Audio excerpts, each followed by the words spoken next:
राजस्थान के रणथंभौर के जंगलों के पास एक छोटा गांव था, देवलपुर। घने पेड़ों के बीच हवा में अजीब सी नमी थी और रात में वहां से हमेशा किसी औरत के रोने की आवाज आती थी। गांव वाले कहते थे, वो आवाज किसी इंसान की नहीं, वो पिशाचनी की है।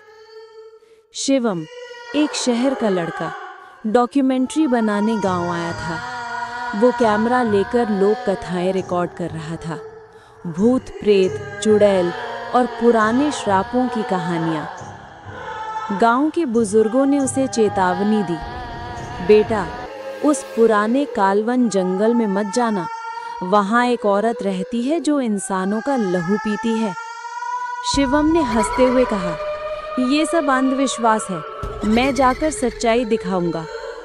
रात के करीब 1 बजे शिवम कैमरा लेकर कालवन जंगल की ओर निकल पड़ा। बिल्कुल सुनसान रास्ता, बस हवा की सरसराहट और कभी-कभी उल्लू की आवाज। बाइक की हेडलाइट से सामने दिखा एक पुराना बैनियान का पेड़ और उसके नीचे एक टूटी हुई चौकी। वो चौकी खून के धब्बों से सनी थी और उसके पास किसी औरत का टूटा हुआ कांच का कड़ा पड़ा था। शिवम झुका और कड़ा उठाया, तभी एक ठंडी हवा का झोंका आया और पीछे से किसी ने फुसफुसाया, वो मेरा है। वो पलटा, लेकिन वहां कोई नहीं था। उसका कैमरा अपने आप रिकॉर्डिंग पर चला गया। थोड़ी दूर जाने पर उसे वही औरत दिखाई दी, लंबे काले बाल, लाल साड़ी और चेहरा ढका हुआ। उसके पैर उल्टे थे। धीरे धीरे वो मुड़ी, उसकी आंखें लाल, दांत नुकीले और चेहरे पर खून की लकीरें थीं। शिवम का कैमरा गिर गया। वो भागा, लेकिन जंगल जैसे अनंत हो गया था। हर दिशा में वही रास्ता, वही पेड़, वही आवाज, मेरा कड़ा लौटा दो। वो जोर से चिल्लाया, तू कौन है? और आवाज आई, मैं पिशाचिनी रुद्रिका हूँ, जिसे तांत्रिकों ने इस जंगल से बांध दिया था। कहते हैं 100 साल पहले इस गांव में रुद्रिका नाम की एक औरत रहती थी। लोगों के अनुसार वो बेहद सुंदर थी, लेकिन उसके अंदर अंधकार था। वो एक तांत्रिक से प्रेम करती थी, जो काले जादू से आत्माओं को बुलाता था।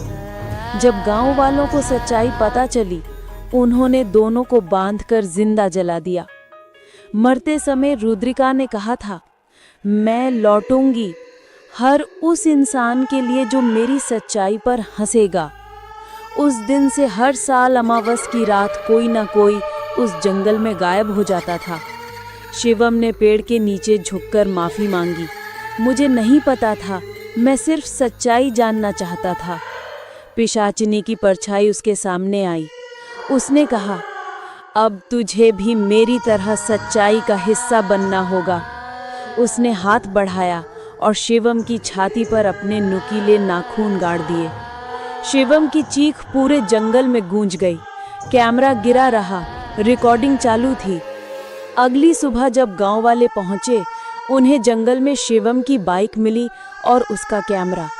वीडियो में आखिरी फ्रेम था, लाल साड़ी में एक औरत की परछाई जो कैमरे की ओर देख रही थी और मुस्कुरा रही थी।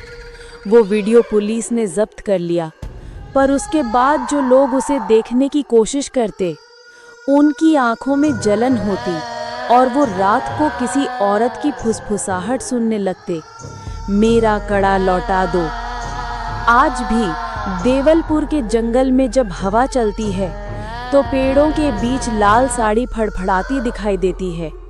लोग कहते हैं, वो रुद्रिका अब भी वही है, हर उस इंसान की तलाश में जो उसकी कहानी पर हंसता है। और अगर कभी कोई उस जंगल से गुजरे, तो बस एक बात याद रखना, अगर कोई औरत लाल साड़ी में दिखाई दे, तो पीछे मुड़कर मत देखना।